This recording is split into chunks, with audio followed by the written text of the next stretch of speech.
Um, Good evening, everybody. We're here at a lecture about helping parents cope in the aftermath of suicide. We had a similar lecture in Hebrew last week, and a number of people contacted us and asked if we could have one in English on the same sensitive topic. We have to thank both Moitzot Gush Etzion and Moitzat Efrat for this lecture tonight. We're very lucky to have Dr. Ronen Novick, clinical psychologist and dean of the Azrieli Graduate School of Jewish Education at Yeshiva University. Dr. Novick happens to be in Israel, so she's on our timeline this week, and we're so happy that she was able to make time for us. I just want to mention that if you have questions, there'll be time to answer questions at the end of the lecture, and you can put them in the chat, and Dr. Novick will take the questions from the chat, and this is also being recorded. This lecture is being recorded, and it'll be posted afterwards. Okay, so Dr. Novick, thank you, and you're up. Thank you. I'm so sorry that we're talking together in the aftermath of such a difficult and tragic loss. But anyone who's a parent knows that you're a parent through good and bad. And if I can offer you some advice, some information, and some chizuk this evening, I hope to be helpful. Although Zoom is a difficult forum, I'm not seeing you, so I can't see if your hand is raised or if you have a question, but please use the chat and we will try and respond. And if there's something really that you need clarification about and you don't want to wait, unmute yourself and just say, excuse me, and I will take that as a raised hand and see if I can't answer. I really wanted to talk tonight about how we respond and how we support our children of all ages through challenge and loss. Because when you face great tragedy and when you face terrible loss, you are still the grown-up in the room.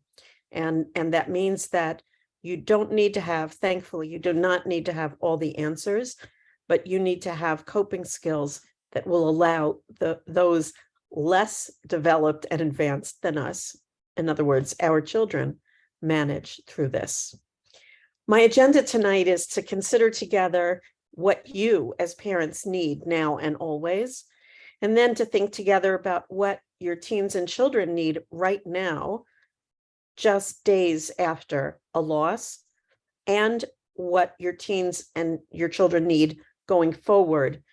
And that really is, how do we build resilience? How do we build strong children and adolescents who can weather life's sometimes extraordinarily, devastatingly challenging storms? So in terms of what you need, I think, first of all, you need to know how important you are, if you don't already. Teenagers are very good at telling us, both subtly and not so subtly, they don't want us, we don't matter, they don't need us. And even, as early as 4th and 5th grade, we see our children becoming more detached and more independent. But don't be taken in by that. All of the research suggests, all our own hearts and minds tell us, parents are extraordinarily important in children's and adolescents' lives. As I said before, you do not need all the answers, but it is helpful to know things. And I'm going to share with you some myths and facts this evening that hopefully will put you in the knowledge, in the know. And it's also helpful to hear some pointers. Please God, none of us should ever have to go through such a horrible tragedy once. And I understand that your community has unfortunately been visited by similar incidents in the past. But it is helpful to know, here's what we know from other communities, other experts, what seems to be helpful. So I want to start with some myths and facts about suicide and depression.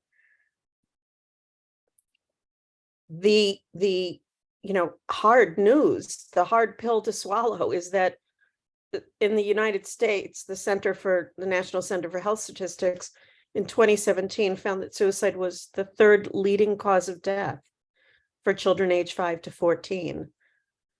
10 to 14-year-olds reported an increase from 2007 to 2017, even as homicides and other violent crime was decreasing. And keep in mind that this is pre-COVID data. This is data before all of the information we've been getting recently about the increased mental health challenges that children and teens have been experiencing in the past few years. The rates of depression and suicide tend to be lowest in the summer months, in contrast to adults who have higher rates in the summer, which seems to suggest a significant factor. 30% of children let someone know ahead of time what their plans are, what they're thinking. Bullying, and we'll talk about loneliness and social ostracism as a particularly painful form of bullying, has been identified as a major cause for suicide among children and teens. Children also often have had a fight with a relative or a peer before a suicide. It does not make our lives easier that children and adolescents have unbelievable access to information on how to end one's life and what are the options if they so choose. And 2/3 of all adolescents who do in their lives did struggle with depression. Now, I do want to make a very clear point that means that 1/3 of all adolescents who struggle with depression are not. We're looking at retrospectively, when you look at those who end their lives, they were depressed, but there are millions of individuals who suffer from depression who are not suicidal. Suicide is a complex phenomena, and it isn't just one thing. We think of it as one act, but in fact, there's suicidal ideas or thinking about suicide, which is much more common than as you go down, it becomes more common. Making a suicidal gesture, making an actual attempt, and then a successful or a fatal attempt. And finally, in this category of all of the kinds of ways that we see suicide come into the lives of children is something called non-suicidal self-injury or non-suicidal self-injurious behavior, NSSI. And I'll give you some examples of that. Things like children who cut or burn themselves, hit, pinch, bang their head, punching the walls or other objects to induce pain, it can go so far as breaking their own bones, drinking toxic substances, or picking at wounds to interfere with their healing.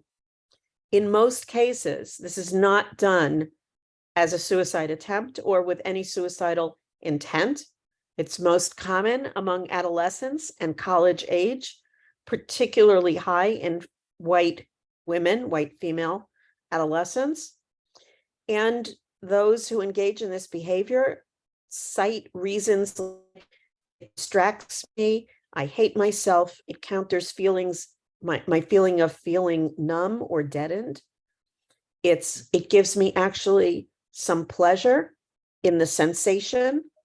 And in fact, there may be a biological component here that there may be endorphins secreted in the brain when we are in pain, and that may be associated with feelings of pleasure or almost arousal, and seeing one's body as apart from oneself.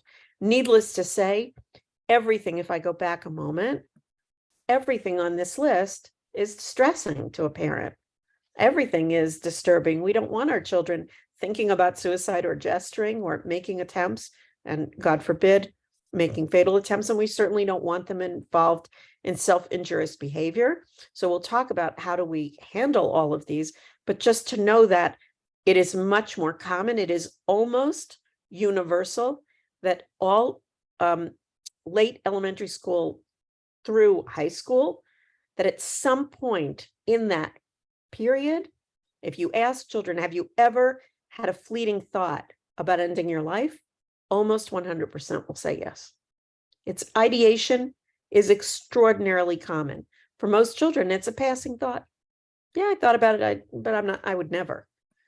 For some children, it's a much more serious issue.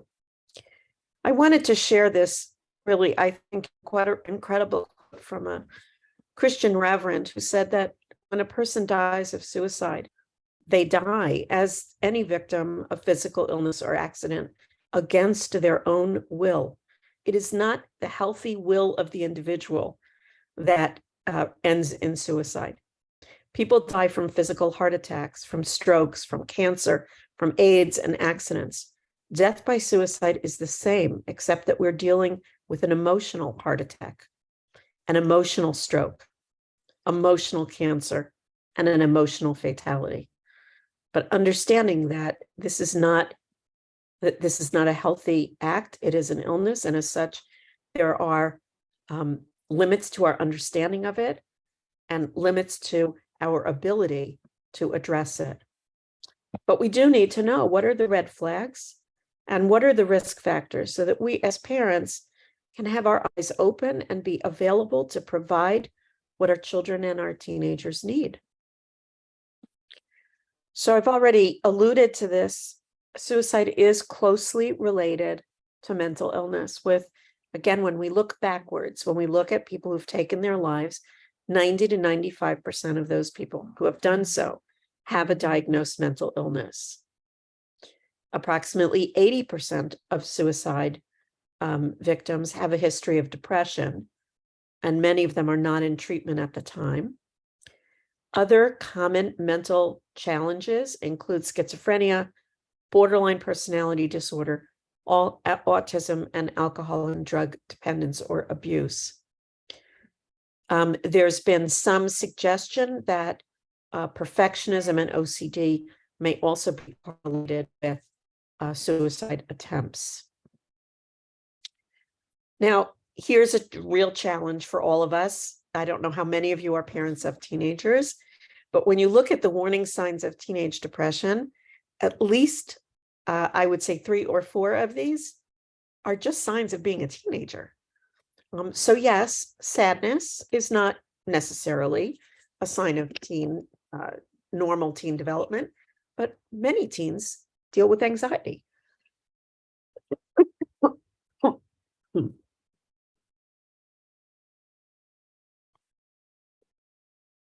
Excuse me, many teens have periods where their motivation is low, or they have outbursts or easily irritated. This is almost the definition of what adolescence looks like. However,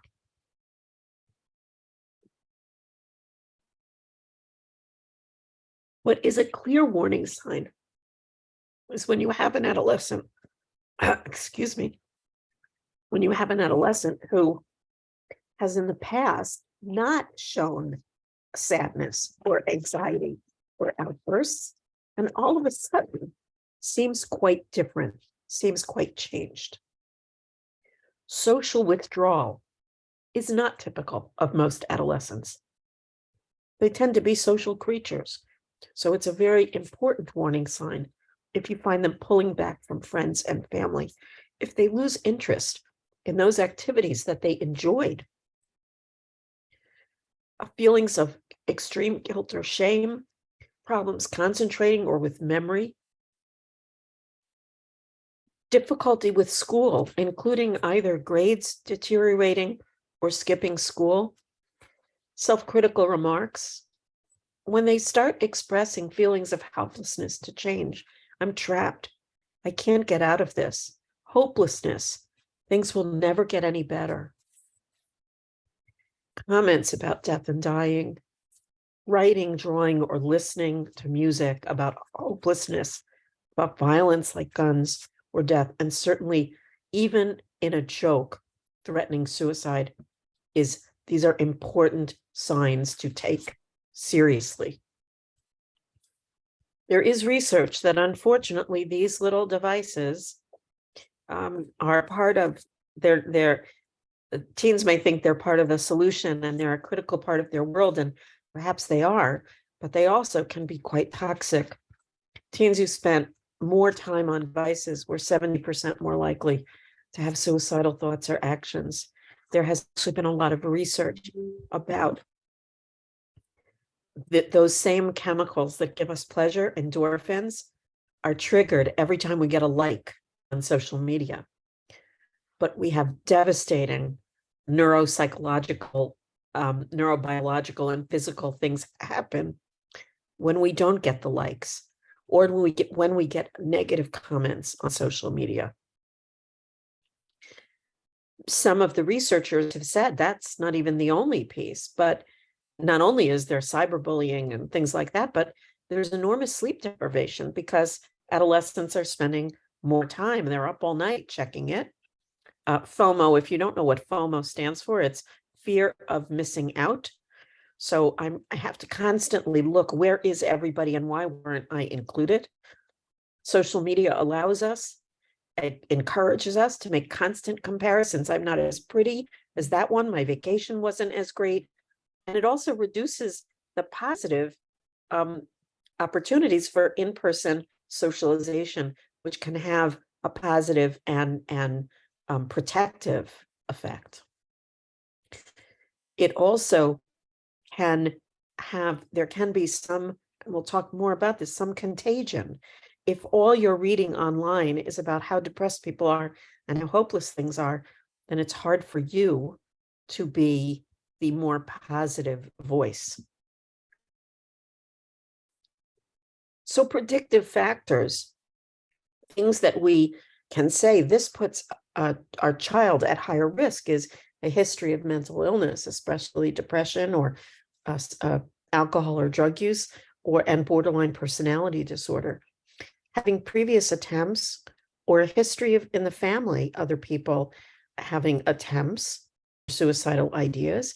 And another risk factor is a child or teenager's impulsivity or tendency towards violence. Preoccupation with death and with the hereafter. Emergence from depression is more risky than being in, it should go back, than being in the depths of depression. Why is that? It's probably that when we are in the absolute depths of despair, we literally don't have the energy to act. And it's as we are recovering that we face all kinds of challenges and we now have more energy. We also should look for any warnings, anyone saying, I'm thinking about. And we also have to look for resignation and calm, acts of saying goodbye. Okay, this is on my bucket list. I've checked it off. Visiting old friends, relatives, old relationships, saying things like, you won't have to put up with me much longer, writing a farewell message, giving away treasured items are all very important red flags that we should look for. I mentioned the idea of contagion. Studies suggest that anywhere from 1% to 13% of children and adolescents who suicide did so copying or because they experienced somebody else doing it. It turns out it occurs regardless of whether children personally knew the classmate who had taken their life. It appears that those children at most risk for this contagion effect are those who were struggling with depression or suicidal thoughts before, even separate from this incident. And that seems to be more powerful and potent than their closeness to the victim. And this contagion effect and copycat effect appears to be present for at least 2 years. Now, even though, by the way, the contagion effect says closeness to the victim doesn't matter, it does matter for other things. It does matter for survivor guilt. It does matter for our children sometimes feeling enormously responsible that they didn't catch, that I should have known, I should have said something to someone. And we have to really help them feel comfortable and confident that, just as the earlier slide said about it being an illness, that there's no guarantee that they could have made a difference, and no one has a crystal ball, and they should not be blaming themselves. I want to talk about how we move children from a time of loss and of tragedy to resilience. The word resilience, by the way, I have family in Florida, and if you're following the news, they just survived Nicole. A hurricane passed, and it didn't hit the areas of South Florida that it was supposed to hit a little bit north. But I think when I think of the word resilience, I think of palm trees, because you have here in Israel also palm trees. You just don't have hurricanes, but in a hurricane, palm trees will bend almost in half. They will bend like an inverted U, like an upside down U, in the wind, but they don't snap. They may lose leaves, they may lose their dates or their coconuts, but they don't snap. I'm from the northeast coast of America. And when our mighty oaks and our elms and sycamores, when a storm comes along, they get toppled because they have no give. They can't bend. They have no flexibility. And so when life comes at them, they fall over. Resilience is not rigid ability to stand tall and strong.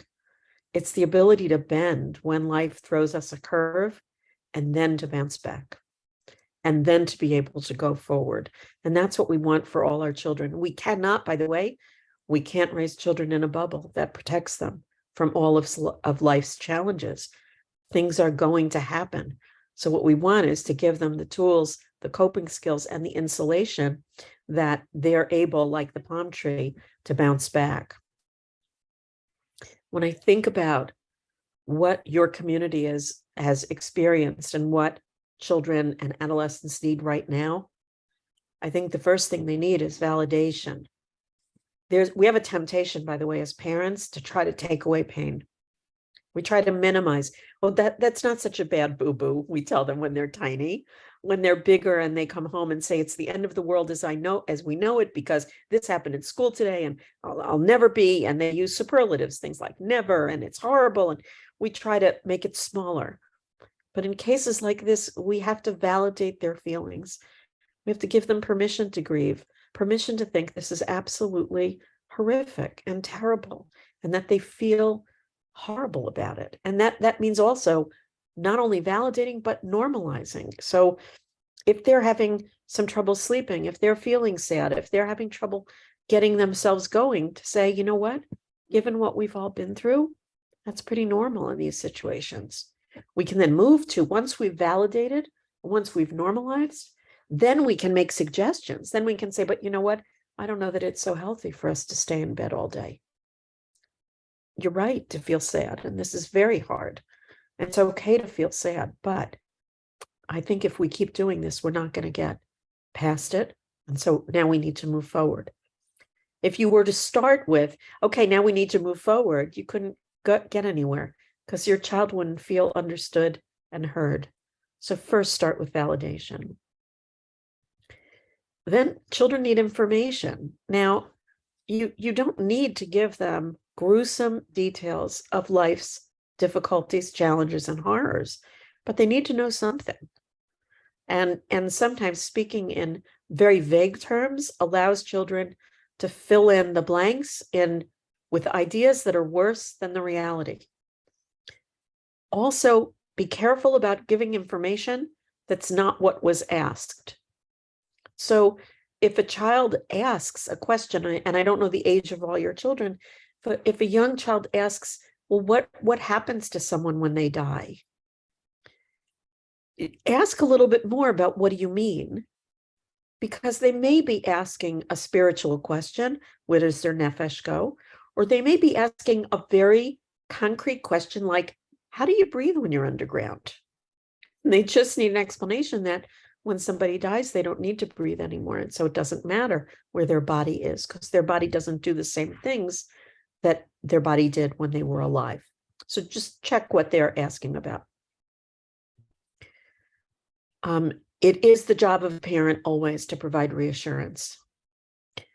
It is very hard for us as grown-ups to provide reassurance when we ourselves are struggling and when things feel uncertain and when we don't have answers.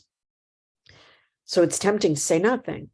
You know, if your child comes to you with the horrific question, how do I know that none of my other friends or nobody else will ever do something like this? It's very tempting. The realistic response is, I have no way of knowing that. But that's not reassurance. Reassurance is our community is working so hard to be sure that anybody who needs help gets it.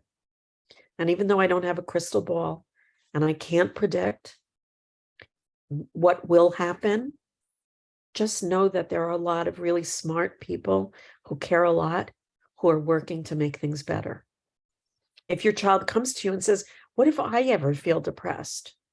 The reassurance, again, it's not, well, yes, here are the statistics. There's a very large chance you'll feel depressed at some point. No, that's not helpful. Reassurance is, whatever it is that you go through in life, I'll be there. I'll be there. I'll be at your side to help you get through it. And you're an amazing person and a wonderful person. And we'll manage and we'll do it together. That's what I mean by reassurance. The other thing that children and teens now is really an open invitation to speak to you, to know that anything that they want to say or ask, you're there to listen.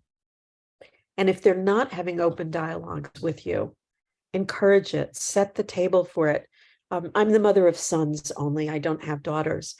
And I remember reading somewhere as I was raising my sons through adolescence, where any of you who have sons this will resonate you. But when you ask boys a question in their teenage years, if you get a response, it's likely a syllable or a grunt. You know, if you ask teenage girls a question, you get a story. Well, this happened, and then she said, and then she went, and then this happened, and then she.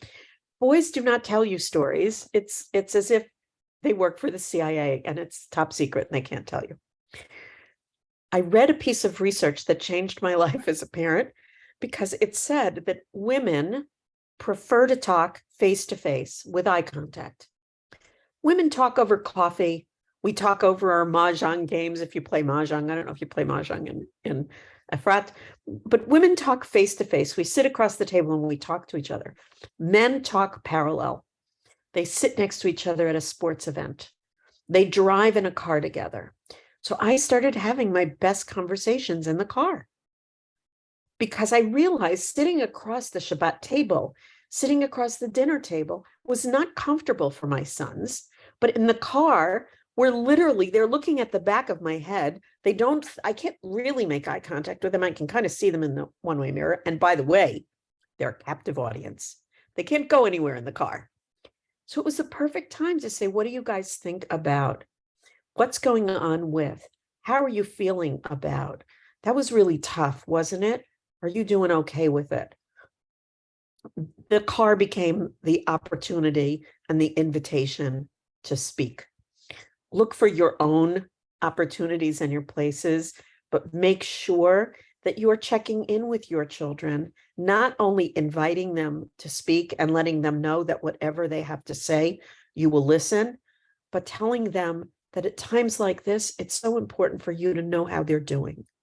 And you know, they may say, oh, leave me alone, Em, I'm fine. But what are you bothering me with this stuff? Okay, say, just humor me. Let's just spend 5 minutes. I just need to check on you. I just want to know how you're doing. What do they need going forward? You know, this is raw and acute right now. And there will be good days and bad days going forward for everyone. There will be days where there are reminders. There will be days where there's something that kind of opens the scab and makes it feel very new and fresh. But going forward, our children need continued validation and permission to have those ups and downs, and even predicting that, you know what, grief is not linear. Tragedy is not something we deal with like this and put it to bed. It has a way of coming back and reminding us. I'll just give you an incredible example. I'm a New Yorker. I was in New York when the World Trade Center was hit and went down. I have vivid memories of that day, and I did a lot of post-trauma work, and so it resonates very strongly with me. I have a response every year on the anniversary of the day on 9/11, but other than that, for the most part, I don't think about it. I was recently going through photo albums that, when my parents moved to Florida, remained in my house, and they wanted some things back. And so I'm going through them. And on a cruise that they took that left from New York, my father had stunning pictures of Lower Manhattan as the cruise ship was leaving, including the Twin Towers. And in the middle of July, I fell apart. Seeing that picture and remembering what was, and that traumatic experience, that picture just had a profound impact on me. I don't know what will have a profound impact on your children going forward, but letting them know that that can happen. And if it happens, again, it's okay. And there's the reassurance, I'll be here.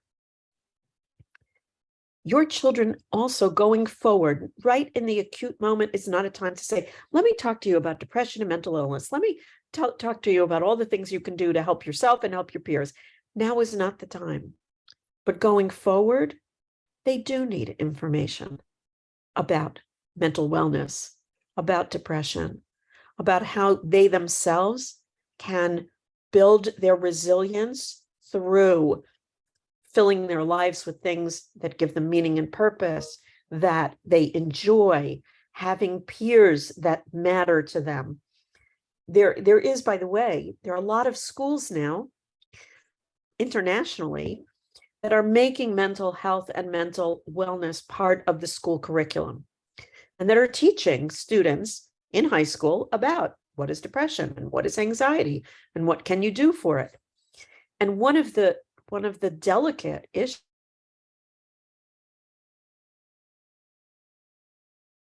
role of peers in noticing the red flags, the same way I'm sharing them with you. Imagine telling a group of, high school students. Why is it telling me? Okay, never mind. Hopefully all is good. Imagine telling a group of high school students, here are the warning signs to look out for in your peers, and make sure you tell someone if you're concerned about a peer. Well, that is a great first warning system, but it's putting a lot of responsibility on those high school students for each other.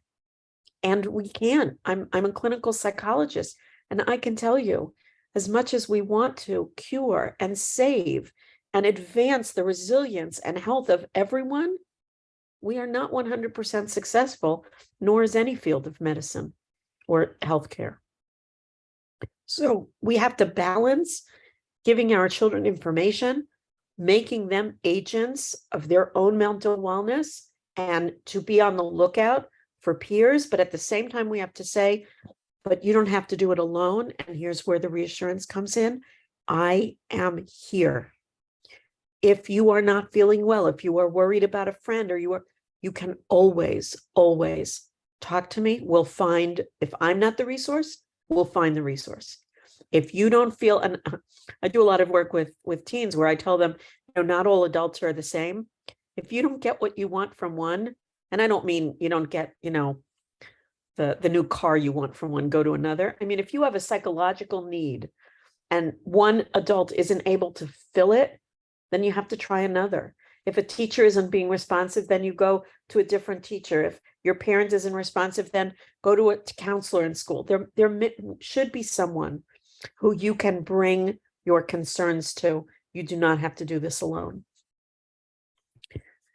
And we need to continue the invitation. We need to say, We know that there are going to be rough spots going forward. That my door is always open. You can always talk to me. But especially in the next weeks and months, just know I'll drop everything if you need me. Building resilience does not require, thankfully, that we become helicopter parents or provide total insulation from everything that's dangerous in life. None of us, by the way, would get up in the morning as parents if we really thought about all of the potential dangers in the world that can impact our children. It's devastating. But we kind of know, we have a little bit of denial, we kind of know we can't totally protect. So what we do, but what we can do and what we have to do to build resilience is develop those skills that insulate our children and that help make them strong. That includes building their self-awareness, helping them learn about who they are, saying things to our kids, bracketing like, you're a great problem solver. Did you know that? Or, I've noticed that when you are tired, you are just not your best self. The things we notice help them learn self-awareness, or ask them, when do you think, you're the best peer or friend you can be? The other set of skills, self-awareness is great, but it's not enough to know yourself. You also have to be able to soothe or manage yourself. If I'm angry, what can I do to calm myself down? If I'm sad, what can I do to pick myself up? Learning those skills, and again, helping our children and teens discover. I have one son who, when he was upset, when he was a younger child, the only thing that stopped him, that changed it, was a change in temperature. Go outside for a minute or put cold water on your face. We discovered it quite by accident, but it was the only thing that would break that mood of crankiness or upsetness. So find out what works. For many of us, music calms the savage beast. For others, it's, I need quiet time. Skills like, learning meditation or mindfulness are wonderful, but I think everyone has to find their own way. The ability to seek help when we need it, to ask for help, to not be the male. I don't know what the female equivalent of being macho and tough, and I don't need anybody. Oops, I can do it myself. Being help seeking and developing relationships, because there is so much research about the value of friendships and how much they insulate us from stress. Acceptance, another skill that insulates us, is acceptance of failure as part of life and of learning, that I'm going to make mistakes, things are going to go wrong, that is part of my growth. I accept that that's going to happen, and I'm not going to get totally bent out of shape when there are mistakes or failures. And finally, flexibility and the ability to deal with uncertainty. If Corona has not taught us anything in the past 3 years, other than that, the saying in Yiddish is, man plans and God laughs, that we don't have total control, and we have to be able to live our lives even in uncertain environments and uncertain times. So thinking about how we develop, support, and build all of these skills in our children, and hopefully we're not doing it alone. Hopefully their work in youth groups and in schools is all helping build these skills as well. Okay, why is mine not advancing? What do you need going forward? The picture here is the picture on the airplane of the oxygen masks coming down, because no matter what airline you fly, whether it's El Al, whether it's Delta, whether it is, I don't know, Air India, you always hear the same recording, the same instructions. If in the unlikely event that the cabin loses air pressure, oxygen masks will drop from above your seat. If you are traveling with people who need assistance, please put on your oxygen mask before helping others. You are not good to you're no help to your children and adolescents if you are not taking care of yourself. So think about what you are doing in this difficult time for self-care. Think about your own support network of peers, of family members, of other adults in your life who you can turn to. I said before, the very outset, that you're the grown-up. That doesn't mean that you need to be so stoic and strong that your children don't see you cry, that your children don't see you sad, that your children don't see you upset. In fact, research suggests that if you attempt to be superhuman, children reject it. They don't think you're real and authentic. On the other hand, you can't fall apart in front of your children. You can't be, dissolved in tears 24/7 for 6 days in a row. You need to pull yourself together. You need to be the grown-up. So you need a support network, and you need a place where you can fall apart, where in the privacy of adult context, you can say anything that's on your mind. We can't say everything that's on our mind to children. It's not helpful. It's not useful. And also, you need to think about the professional resources that are available to you, Nefrat, and in other regions and other locales.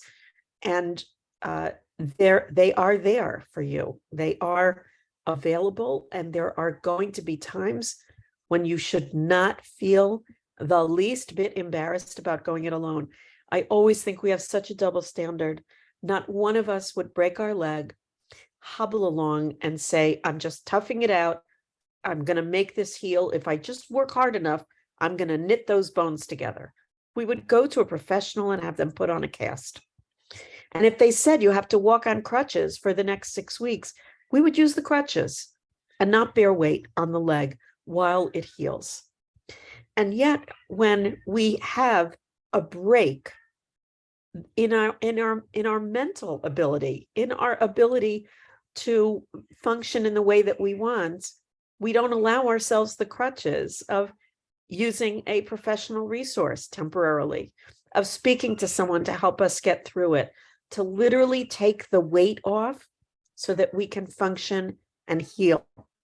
And I think it is so important that you find the ways to take care of yourself. I want to stop now and take your questions and just say that, may you be comforted, as we say at a house of mourning, but also, as we say when we finish every book of the Torah, Chazak, Chazak, V'nit Chazek, may you be strengthened. So I'm going to stop my share. Where's my stop share? Here it is. I can't see you, but I can see chat.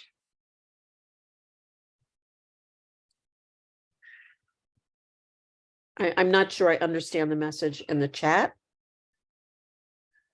If the person who sent me a message in the chat about phenomena criteria wants to clarify what you're asking, I'll be happy to.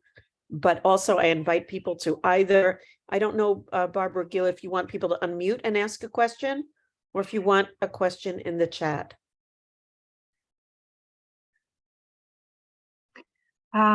Either way is fine. It's still being recorded, so if people feel more comfortable. Right, so if you don't want your question recorded, then use the chat, and you can send the question directly to me, and I will not identify who is asking what. If there are, and by the way, a question, a clarification, if there's something you are dealing with that you're not sure about, if I missed something, if there's a particular wrinkle or a challenge, then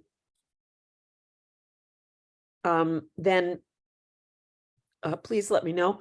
So there's a question about, and it's a very common question. What happens if you know your child needs help, but they're refusing? They don't want to go. And maybe they're also refusing to do other healthy things like get together with their friends, see their friends. It's such a difficult challenge. I do so much work with parents and children where I may be working for 6 months with the parents before we can get the child in to see me. Go yourself. If your child won't go see someone to get help with this question. Let your child know that you're talking to someone because you're so concerned about them. And sometimes they're worried, what are you saying about me? And they want to come now, and they want to set that person straight. They're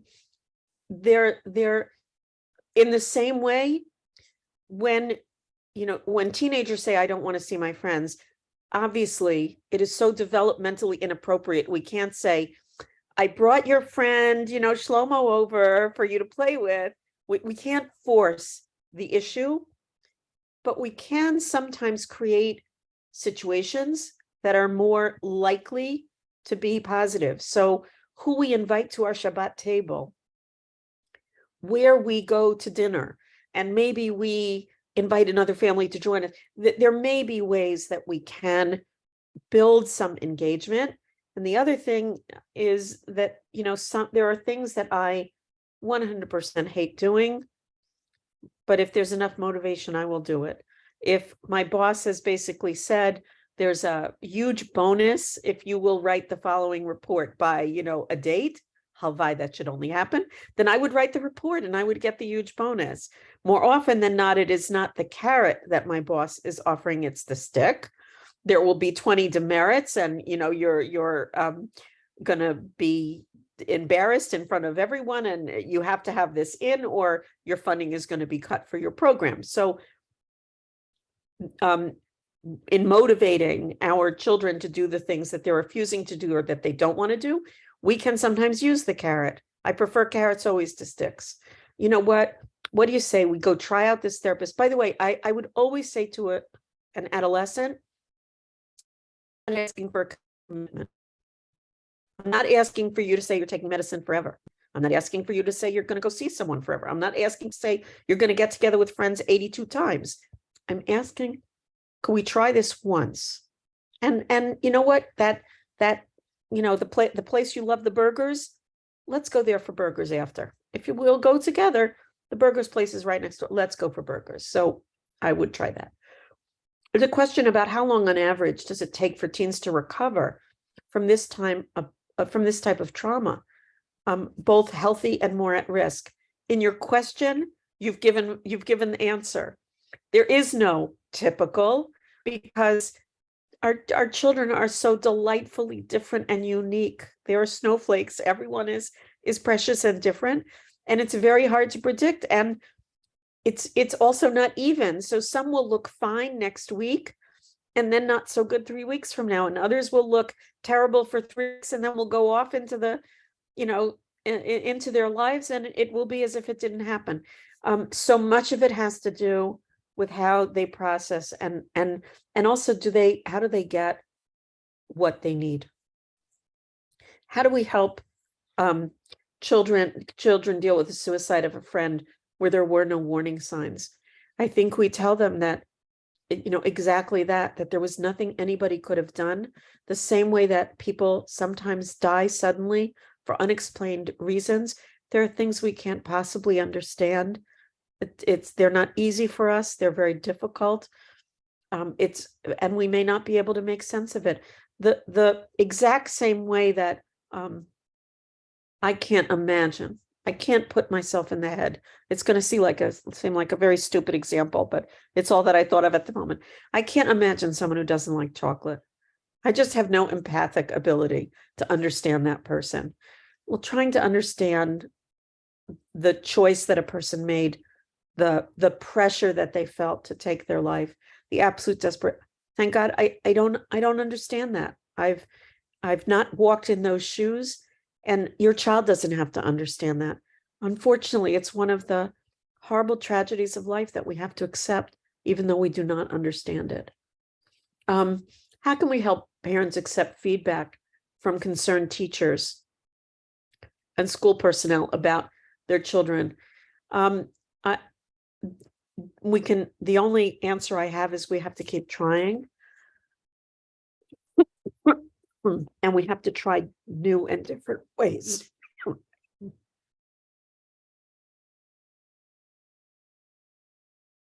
Saying the same thing over and over is not going to get a different result. So thinking about, and the other thing is, stick with observables, not labels. if we say, I saw your child, everybody else packed up their bag in 15 minutes.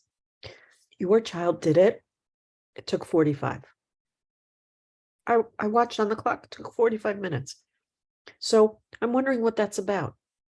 And you don't have to say it's pathological. You don't, just wonder together with a parent and say, what do you see at home? And how is that? And I really wanted your input. I think doing that over and over is helpful. But it can take time to chip away at. None of us want to hear that our children aren't absolutely perfect.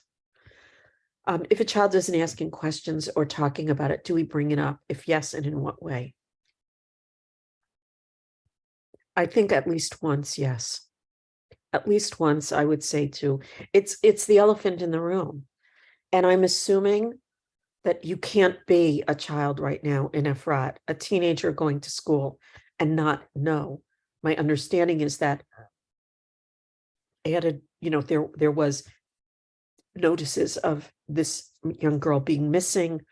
There was an attempt to locate. So people were involved, and everyone, I think at this point, knows the story. So to at least say, I know you've heard about, I don't know if you have any questions about it. I'm wondering how you're feeling. And it's natural to be quite sad. How are you feeling?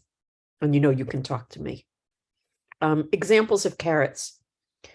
So a carrot, by definition, it's a circular definition. A carrot is anything that will motivate you to do something. So for me, what's the carrot? I've already told you, chocolate. Give me a Hershey kiss. I'm so happy. It wouldn't be for my husband because he doesn't particularly like chocolate. For him, it would be a chicken. He likes, fleishik, savory foods. For your child, it might be, I'm gonna, that novel you've been reading that you keep on saying is amazing. Let's read it together, mother-daughter book club. I'll read a chapter each night. You read a chapter each night, and then we'll talk about it over breakfast in the morning. It could be, I'll take you out for a driving lesson. It could be, you can stay up a few minutes later. It could be, let's for hamburgers or whatever. I'm going to let Gila and or Barbara answer a question about what resources are available in Efrat and Gush and how can they be accessed. Barbara, I see you've written in the chat. All right, I wrote in the chat the numbers of the psychological services, Shirat Psychology in Gush Etzion and Efrat. I actually made a mistake, so then I corrected it. And also Revacha, which is the social services in Efrat. Those are the numbers that can be reached. There's usually a secretary at all these numbers between the hours of 8 to 2, 3 o'clock. And after those hours, messages can be left and somebody will get back to you within a day or two. Yeah, there's a really good question about, especially when you're in a group setting, either youth work, community youth groups, or in a school setting, and there are children in the room who have been more directly affected than others. How do you help and support the youth whose peer has committed suicide when you're working with other people who have been less connected? I think that you just, again, label that and say, this has happened. Some of us, it was closer than others. And I think you have to let people know that if, I don't want, if there are 10 teens in a group and there's one who's devastated because this was a best friend and everyone else is like, it's okay, life goes on. I don't want the whole group to be hijacked to deal with the feelings of that one person. So I think in those cases, you have to think about, where can I get that one person the support that they need? Some support from the group, yes, but not all of them. The waiting in Israel to see a psychologist is 1.5 years through the Kuppah. Is that true? Yes, no? It could get close to that. It could be anywhere from 6 months to a year. And what about seeing social worker, other clinicians? seeing a social worker through social services, through the Revachat is much quicker in terms of a social worker.